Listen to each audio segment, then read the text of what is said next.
I want to say a few words now to the graduating students.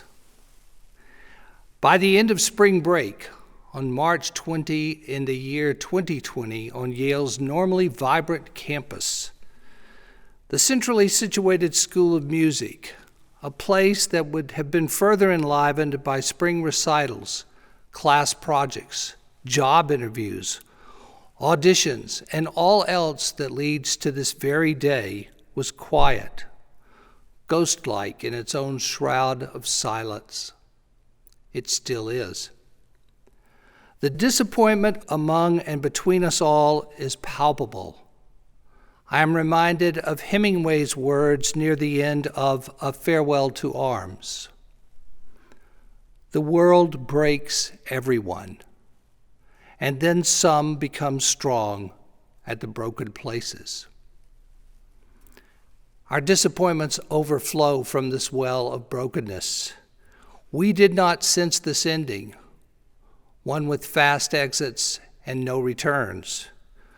Far too few goodbyes and hugs were exchanged among us.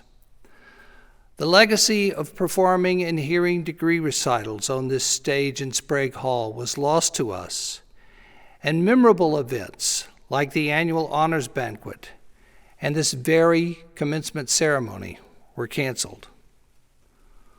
We tried to remember what it was like to be in Mark's Commons at lunchtime, to rehearse together in opera or orchestra hall, to coach chamber music with a beloved faculty member, or to grab a coffee at Blue State with friends.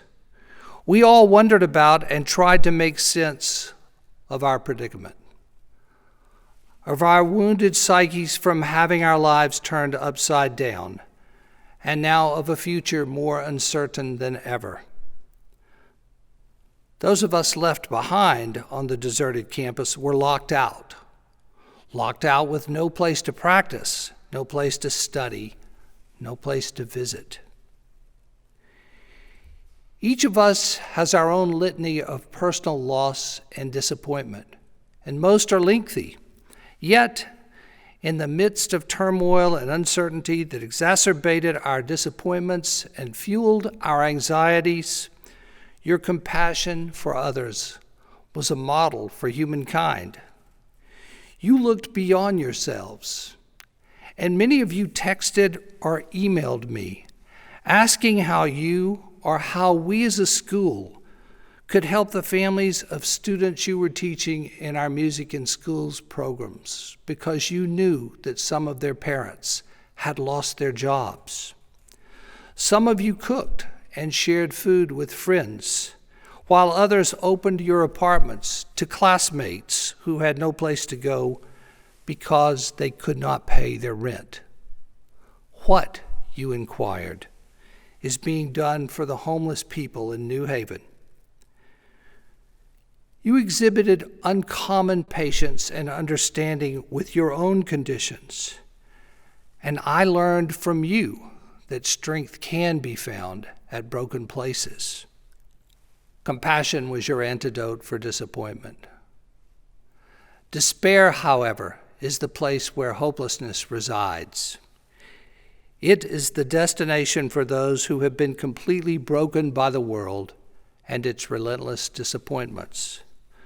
The artist must summon the courage to take a different, unmapped route, and that detour around the destination of despair enables us to push forward. Great leaders always tell the truth. Please listen carefully to the words of President John F. Kennedy from an address at Amherst College on October 26, 1963, less than a month before he was assassinated. The occasion was the dedication of the Robert Frost Library, and I am substituting music for poetry in the latter part of the quote. And these were President Kennedy's words on that day. Robert Frost brought an unsparing instinct for reality to bear on the platitudes and pieties of society. His sense of human tragedy fortified him against self-deception and easy consolation. "I have been," he wrote, "one acquainted with the night." And because he knew the midnight as well as the high noon, because he understood the ordeal as well as the triumph of the human spirit, he gave his age strength with which to overcome despair.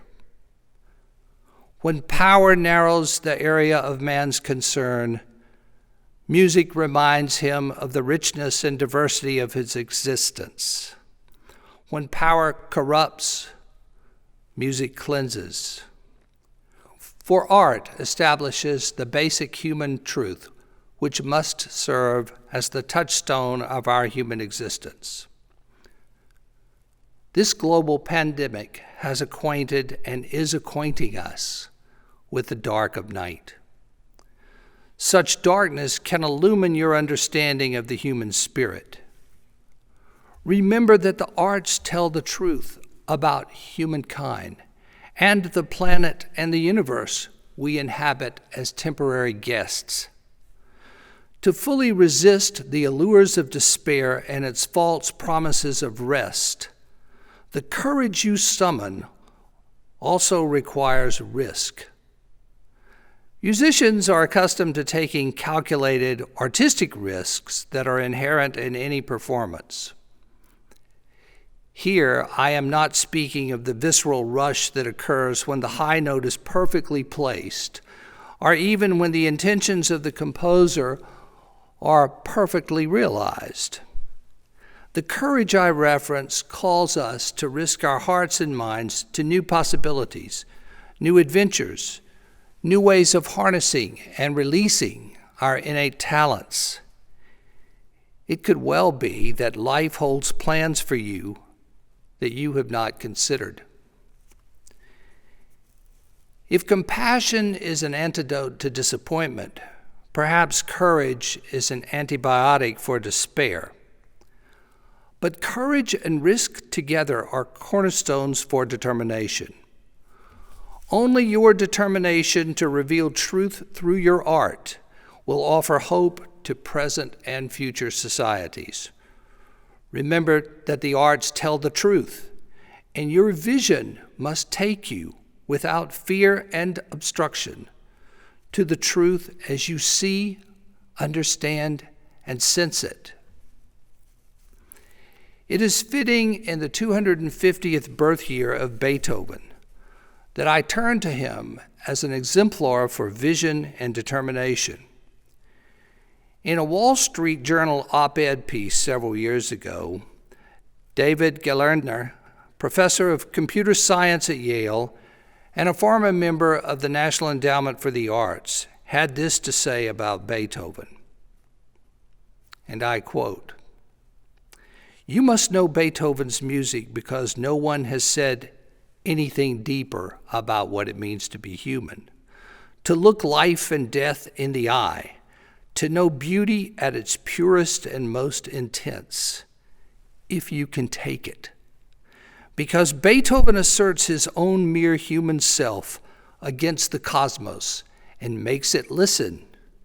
He addresses God face to face, like Moses, whether God listens or not. And so people all over the world study and listen to his music with reverence." End quote.